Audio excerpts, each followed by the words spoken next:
आज हम बात करेंगे एग्ज़ाम्स से डर के बारे में।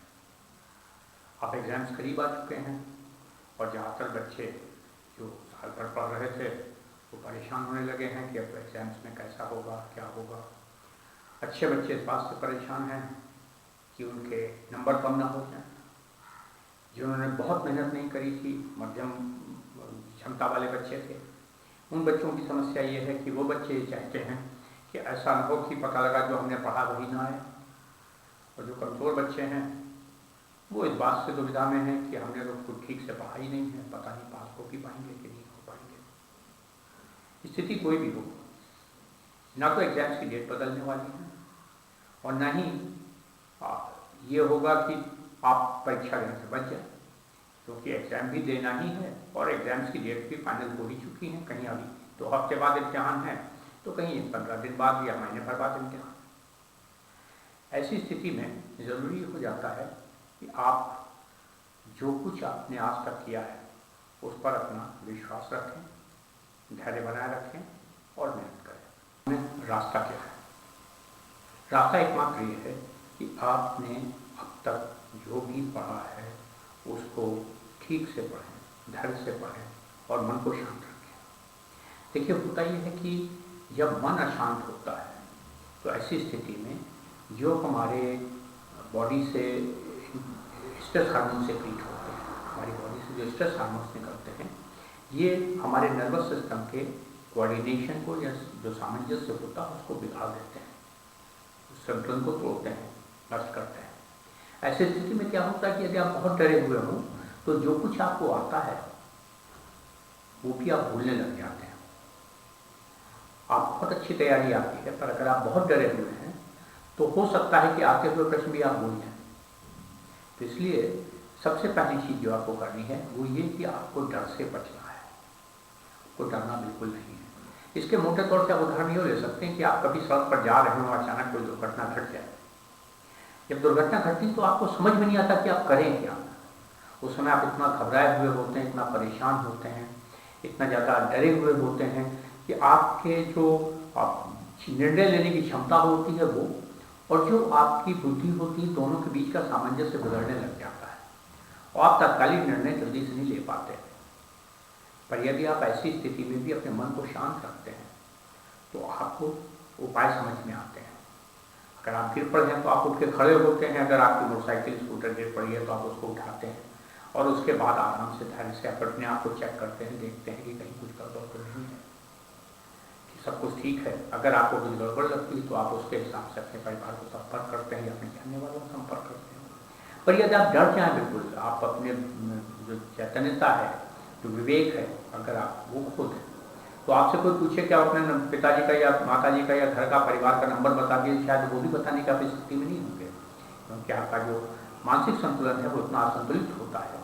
आपके स्ट्रेस हार्मोन्स ने आपके नर्वस सिस्टम को इतना ज़्यादा प्रभावित कर दिया होता है कि आप विवेकपूर्ण निर्णय लेने की स्थिति में नहीं होते। तो इसलिए सबसे पहली चीज़ जो आपको रखनी है, जो सबसे इम्पॉर्टेंट बात आपको ध्यान रखनी है वो ये कि आप धैर्य से अपनी पढ़ाई करते रहें और जो कुछ भी पढ़ा है, जैसा भी पढ़ा है उस हिसाब से अपने आप को प्रिपेयर करें, तैयार करें। होता यह है कि जो बच्चे बहुत तेज होते हैं उनके साथ समस्या ये होती है कि उनको हर समय एक डर रहता है मन में कि कहीं हमारा परसेंटेज खराब ना हो जाए, कहीं हमारे नंबर कम ना हो जाए, कहीं हम पिछड़ ना जाएं। और उस कोशिश में वो इतना ज़्यादा घबराए रहते हैं, इतना परेशान रहते हैं, वो भी परेशान रहते हैं, उनके परिवार वाले परेशान रहते हैं। और ऐसी स्थिति में कई बार ऐसी स्थितियाँ आई हैं।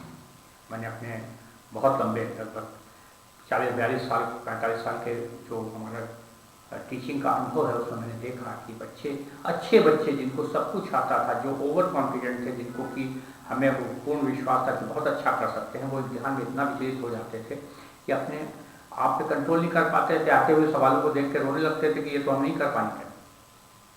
ऐसा इसलिए होता था कि उनके मन में बोझ होता था, डर होता था, फियर होता था, कॉन्फिडेंस खत्म हो गया होता था अपने आप से। बेहतर तरीका क्या होता है कि आप अगर बहुत मेहनती बच्चे हैं, बहुत मेहनत से आपने पढ़ाई की है, आपको बहुत अपेक्षाएं हैं अपने रिजल्ट के साथ, तो आप डरने से कुछ नहीं होगा। आपने पढ़ा है, ईमानदारी से पढ़ा है, तो कोई बात नहीं, डरने की क्या जरूरत है भाई। अक्सर बच्चे कहते हैं साहब सब कुछ तो पढ़ा, ये 1-2 टॉपिक नहीं तैयार हो पाए, इनमें परेशानी है, ये हमारे अच्छे से तैयार नहीं है। अरे भाई आप ये मान के क्यों बैठे हैं कि सारा सवाल उसी चैप्टर से आएगा जो आपने नहीं पढ़ा या आपको कम आता है। पूरा पेपर पढ़ा हुआ है, बहुत सारे दूसरे भी सवाल होंगे, और आप तो मेहनती बच्चे हैं, आपने अच्छे तरह से पढ़ा हुआ है, तो आपको तो मालूम है कि आपने कितनी ईमानदारी से पढ़ाई की है। तो यदि कुछ नहीं आता तो आप उसे भूल जाएं। अगर आपको लगता है कि नहीं 1-8 दिन में कोशिश करके हम तैयार कर सकते हैं तो प्रयास करें, वरना उसके पीछे आप अपने पढ़े हुए चैप्टर्स को बर्बाद न करें। जो आपको आता है उसको बर्बाद न करें। ऐसा न करें कि पता लगा कि साहब जो आता था उसको भी घबराहट में भूल गए। तो ये चीज़ हमेशा ध्यान रखें कि जो मेहनती बच्चे होते हैं उनको कभी दिक्कत नहीं होती है। अगर कुछ 1-8 चैप्टर का पोर्शन फंसा हुआ है, कहीं नहीं आ रहा है, कुछ चीज़ समझ में नहीं आई है, तो डरने की कोई बात नहीं है। आप बेफिक्र होकर रहिए, आप पढ़िएगा, आपने ईमानदारी से पढ़ा है। अगर आपने 95% 90% चैप्टर तैयार हैं आपके, तो आप ये क्यों सोच के चल रहे हैं कि बच्चे हुए जो सवाल आपने नहीं पढ़ा है, जो चैप्टर आपका छूटा है उसी में तो सवाल आने वाला है। मान लीजिए आता भी है, तो आप ये सोचिए कि उस 1 नंबर के या 1 चैप्टर के सवाल की तैयारी के लिए आप अपने 95% को स्पॉइल क्यों करें। इसलिए जितना आपका तैयार है आप उसको प्रॉपरली प्रिपेयर कीजिए और कॉन्फिडेंट होकर एग्जाम देने जाइए। आपका पेपर अच्छा होगा, आप बढ़िया करेंगे, आप अच्छे मार्क्स लाएंगे। और एक चीज़ जो हमेशा आजकल सभी लोग बताते हैं वो ये कि नंबरों की दौड़ में आप दौड़ते रहेंगे तो अपनी प्रतिभा को संकुचित कर देंगे। नंबर लाना अच्छी चीज़ है, कॉम्पिटिशन टफ है, आपको आगे बढ़ने के लिए बहुत मेहनत करनी है। आपको आगे जाने के लिए कॉम्पिटिशन क्वालिफाई करने के लिए मेरिट में हाई पोजीशन अटेन करनी है। पर उस सब के लिए सबसे बड़ी चीज़ ये भी तो है ना कि आपका धैर्य, आपका जो परिश्रम है, जो आपने परिश्रम से सीखा है, पढ़ा है, उतना तो आप उपयोग कर सकें, वो तो बर्बाद ना होने पाए। तो पहली चीज़ ये ध्यान रखिए, जो बहुत मेहनती, बहुत मेधावी बच्चे हैं वो बिल्कुल डरे नहीं। वो ये मान के चलें कि हमने ईमानदारी से पढ़ा है, मेहनत से पढ़ा है और हमको जितना आता है उतना बेस्ट करके आएंगे और डरने की कोई ज़रूरत नहीं है। जो नहीं आता है उसको छोड़ देंगे। यदि 1-8% कोई चीज़ ऐसी छूटी हुई है जो आप नहीं समझ पाए थे या ठीक से समझ में नहीं आ रही है, जिसके ऊपर विश्वास पैदा नहीं हो रहा, आप उससे भूल जाइए, आप उसकी चिंता मत कीजिए। क्योंकि अब समय इतना नहीं है कि आप उस एक चैप्टर के लिए अपने जो आपके बाकी के 90% 95% चैप्टर तैयार हैं उनको बर्बाद करें। तो इसलिए बेफिक्र हो जाइए, आपने अच्छी मेहनती हैं, ईमानदार हैं, अच्छे बच्चे हैं, आपको डरने की कोई ज़रूरत नहीं। आप सफलता आपको मिलेगी और आप आगे बढ़ेंगे। जो बच्चे थोड़े मध्यम दर्जे के परिश्रम करने वाले होते हैं, जो कभी कोशिश तो करते हैं कि हम ज़्यादा पढ़ लें मगर कोशिश करके भी नहीं कर पाते, कुछ उनकी व्यक्तिगत सीमाएं होती हैं, कुछ उनकी अपनी व्यक्तिगत बाधाएं होती हैं या मानसिक उनके अपनी एक सीमाएं होती हैं। बहुत सारे कारण ऐसे हो सकते हैं कि बहुत सारे बच्चे ऐसे होते हैं जो करना तो बहुत कुछ चाहते हैं मगर शायद नहीं कर पाते। तो उनको भी निराश होने की जरूरत नहीं, बहुत जो है संभावनाएं हैं। आपने जितना पढ़ा हुआ है, अगर आपने साल भर पढ़ा था और आपको लगता है कि नहीं ये हमने 60% तो तैयार कर लिया पर ये 40% हमारा छूटा हुआ है और ये ठीक से तैयार नहीं हो रहा है, तो अगर आपको लगता है कि आपके पास सही दिशा निर्देश देने वाला, सही तरह से समझाने वाला कोई व्यक्ति ऐसा मौजूद है जो जल्दी से जल्दी आपकी वो समस्याएं का निवारण करा देगा, उन समस्याओं का निवारण करा देगा, तब तो आप उसके पीछे पढ़ें। वरना जो आपका तैयार है आप उसको पढ़ें, ईमानदारी से पढ़ें, दोहराएं, प्रैक्टिस करें, लिख के प्रैक्टिस करें और याद करके प्रैक्टिस करें। और उसके बाद जितना नहीं तैयार है उसको भूल जाइए, उसकी चिंता मत कीजिए। अगर आपके पास आपको लगता है नहीं अभी हम कोशिश करें तो कर सकते हैं, तो आप कोशिश करें, जरूर करें। क्योंकि अक्सर होता ही है कि हम टीचर को वो बता देंगे मगर वो इतनी दूर रहते हैं, वहाँ तक जाए कैसे। तो ऐसी समस्या में जितनी दूर आप जाएंगे, वहाँ पढ़ेंगे और पढ़ के लौटेंगे, जितना समय आप बर्बाद करेंगे, उतनी देर में जो आप 60% पढ़ा हुआ है उसको आप और ठोस तरीके से तैयार कर पाएंगे। तो आप उसमें सारा मेहनत अपना समय बर्बाद करें, उसमें प्रयास करें। हाँ, अगर आसपास ऐसा आपको उपलब्ध है सुविधा कि आपको कॉलेज में या आपके जो आसपास कोई ऐसा व्यक्ति है जो आपकी वो समस्या निवारण कर सकता है, तो आप उनकी मदद लेकर उन समस्याओं निवारण कर लें। पर अगर आपको लगता है कि ये समस्या हमारी निवारण का नहीं हो सकता, ये चैप्टर हमारे प्रिपेयर नहीं हो सकते, ये चैप्टर हमारे वीक हैं, इनको हम कर नहीं पा रहे हैं। तो कोशिश करें कि अगर आप एक बार रीड करके देखें, एक बार पढ़ के देखें, समझ में आते हैं तो ठीक है, वरना भूल जाइए। और जितना बचा हुआ पोर्शन है, जितना बचा हुआ सिलेबस है, जो आपको तैयार है, जिसको आपको लगता है कि आसानी से कर सकते हैं, वो करिए। सारे पेपर्स में हर बच्चे की क्षमताएं बराबर नहीं होती। किसी को फिजिक्स में प्रॉब्लम होती है, किसी को संस्कृत में प्रॉब्लम होती है, किसी को जो है वो हिंदी में अच्छे तरह से नहीं लिख पाता, किसी आदमी को इंग्लिश में प्रॉब्लम होती है, किसी व्यक्ति को सारे चैप्टर्स में थोड़ा थोड़ा तो सब में आता है पर बहुत अच्छी तरीके से नहीं आता। तो आपका मान लीजिए कि अगर 5 सब्जेक्ट में से 6 सब्जेक्ट में से 4 सब्जेक्ट बहुत बेहतर तरीके से प्रिपेयर हैं और 1-2 सब्जेक्ट थोड़े वीक है, तो उनको तैयार कीजिए और कोशिश ये कीजिए कि आप जितना भी पढ़ें उतना ईमानदारी से पढ़ें, उतना मेहनत से पढ़ें। और अक्सर होता क्या है कि हम दूसरों को दिखाने के लिए क्यों पढ़ें भाई? हमको पढ़ना अपने जीवन के लिए, अपने भविष्य के लिए है, अपनी उन्नति के लिए पढ़ना है। तो हमें मम्मी पापा देखते हैं कि नहीं देखते हैं, कोई जानता है कि नहीं जानता, हम पढ़ रहे हैं कि नहीं पढ़ रहे हैं, वो इम्पोर्टेंट नहीं है। इम्पोर्टेंट ये है कि जो आप पढ़ रहे हैं वो पूरी एकाग्रता से, पूरे मन से जब आप कोई चैप्टर तैयार करते हैं, आप अपने प्रति ईमानदार हैं। आप जानते हैं कि इस समय मैं पढ़ने बैठा हूँ और मैं ईमानदारी से अपना चैप्टर पढ़ रहा हूँ। आपको कोई देखे ना देखे क्या फर्क पड़ेगा?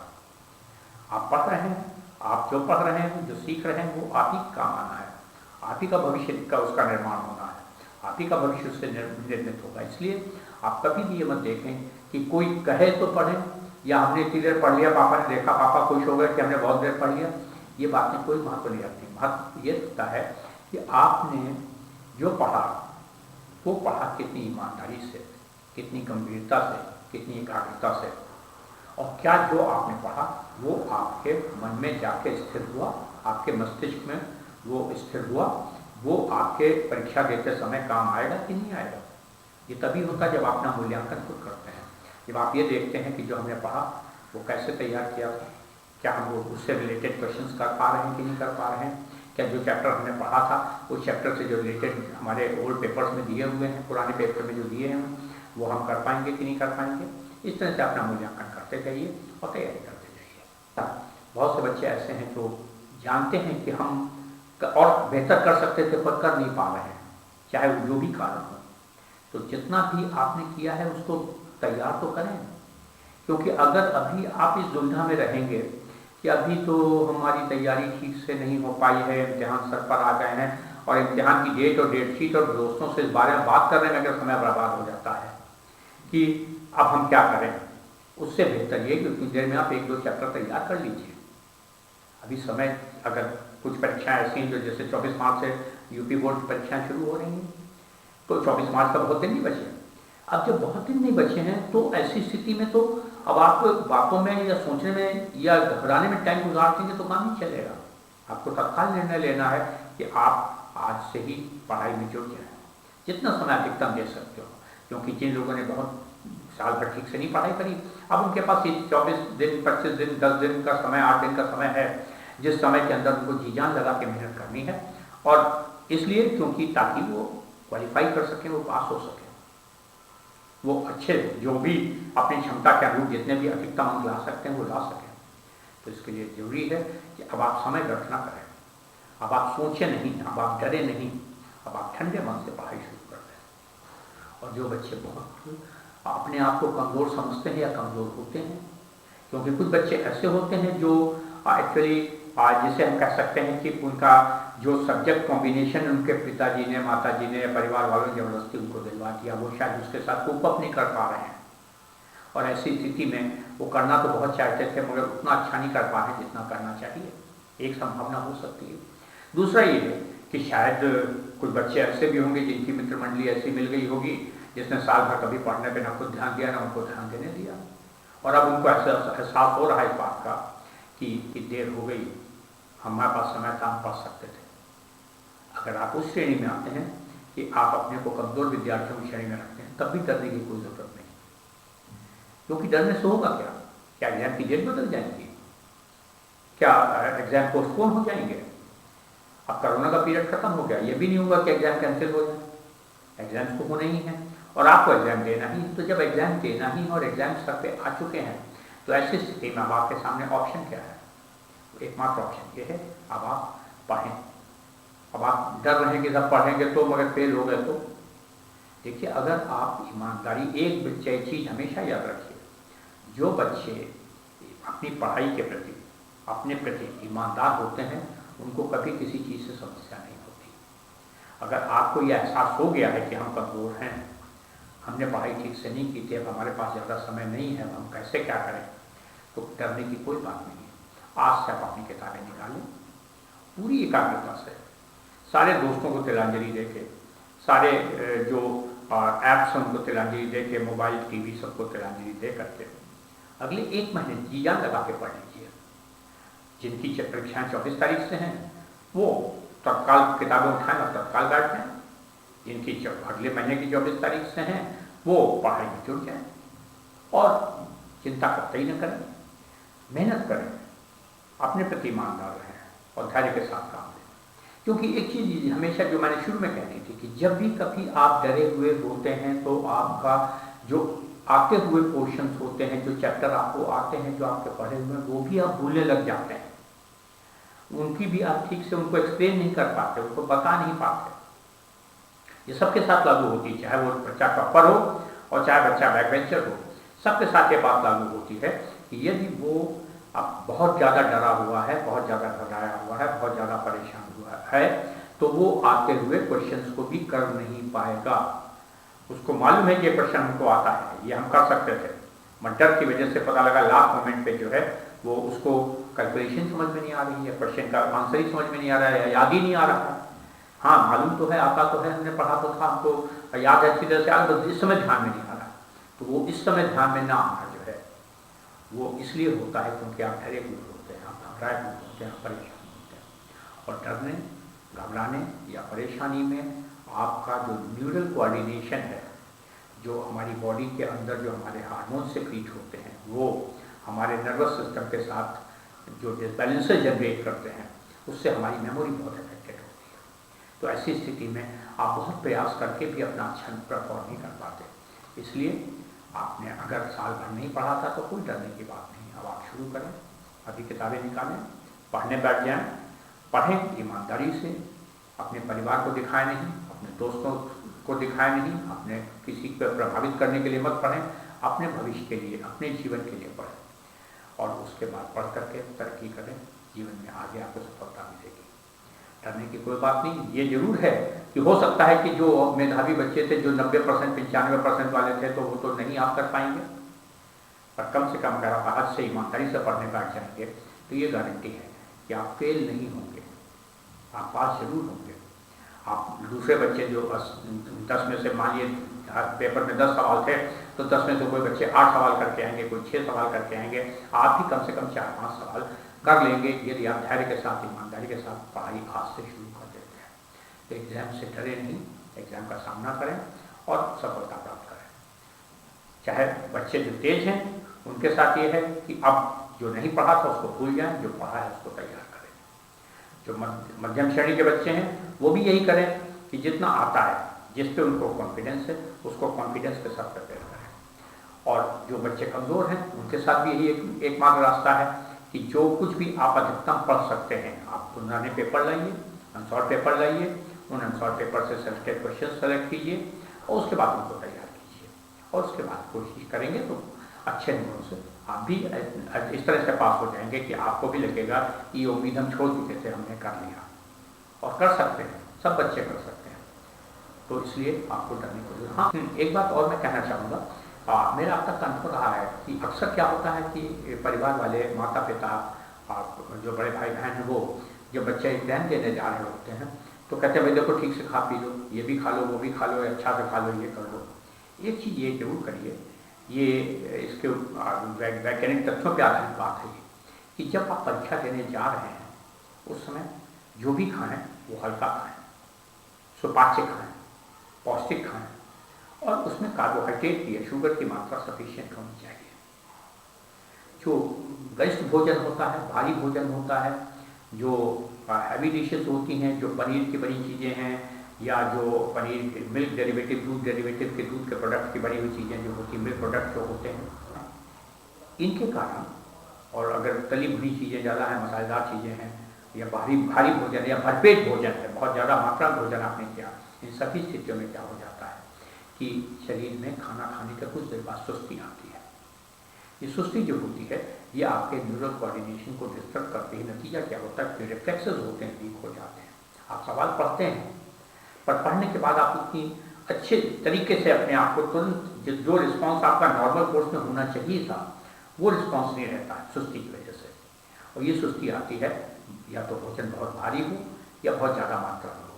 तो जब भी कभी आप परीक्षा देने जा रहे हैं तो कोशिश ये करें कि खाना हमारा पौष्टिक हो, सुपाच्य हो, हल्का हो और कार्बोहाइड्रेट की मात्रा काफ़ी हो, क्योंकि जो भी एग्जाम के दौरान सारा काम तो ब्रेन को करना है ना। नर्वस सिस्टम और ब्रेन का कोऑर्डिनेशन है, सारा काम तो ब्रेन के थ्रू होना है और ब्रेन जो है इसको एक्टिव रहना ज़रूरी है।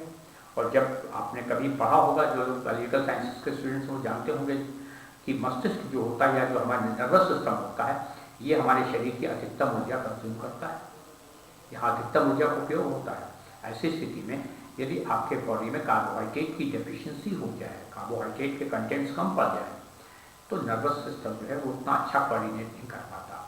इसका बहुत अच्छा उदाहरण यही है, आप यूँ देखिए, जब आप घर से सुबह जल्दी जल्दी कॉलेज चले जाते हैं और वहाँ जाके बैठे हुए हैं दिन भर, 2-3 पीरियड की पढ़ाई के बाद आपको सुस्ती लगने लगती है। कभी कभी कुछ बच्चे क्लास में झपकी मारने लग जाते हैं, सोने लग जाते हैं, कुछ को नींद आने लग जाती है, कुछ को जम्हाई आने लग जाती हैं।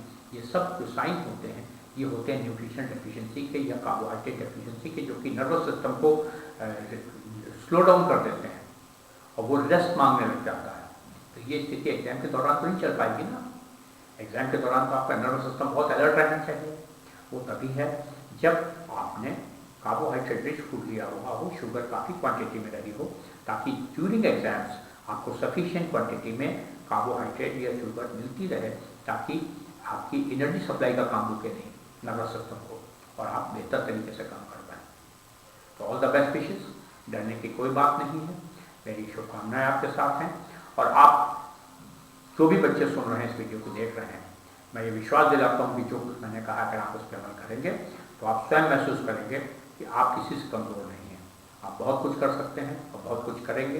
अभी पूरा जीवन पड़ा हुआ है और बहुत ये जो नियम होते हैं कि धैर्य, शांत मन, आत्मविश्वास और सबसे बड़ी चीज़ एकाग्रता, ये बनाए रखेंगे, आपको सफलता अवश्य मिलेगी।